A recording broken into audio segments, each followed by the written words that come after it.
to see if Sanders and Warren eventually collapse together to try to shore up that, socialist bloc. And Jeff, eye-opening lead in a New York Times profile of Joe Biden's 1988 presidential campaign, the first time he ran for president. He lied to voters, according to the New York Times, quoting aides of Biden's, about having marched in the civil rights movement. This is Biden making this false claim in 1987. When I marched in the civil rights movement, I did not march with a 12-point program. I marched with tens of thousands of others to change attitudes. And the New York Times reports, quote, more than once, advisors had gently reminded Mr. Biden of the problem with this formulation. He had not actually marched during the civil rights movement, and more than once, Mr. Biden assured them that he understood and kept telling the story anyway.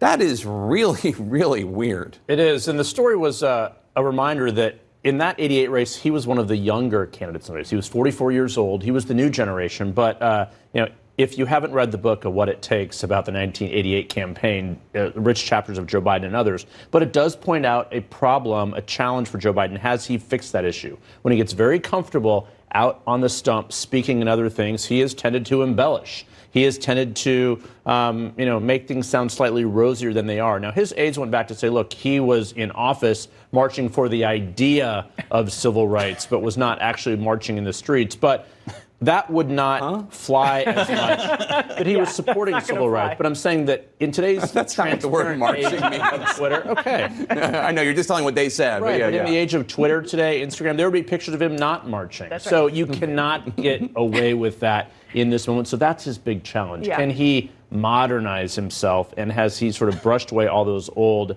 tendencies he had that ultimately ended to him dropping out before the Iowa caucuses because he plagiarized a speech. But that is exactly the kind of story that is a picture-perfect moment for a debate, right? If I am a candidate to say to Joe Biden, you lied about marching in the civil rights. Mr. Bernie Sanders, who actually did march. And likes to talk about it a lot, Right. or some of the others who have very substantial records on civil rights, even though they may be younger candidates.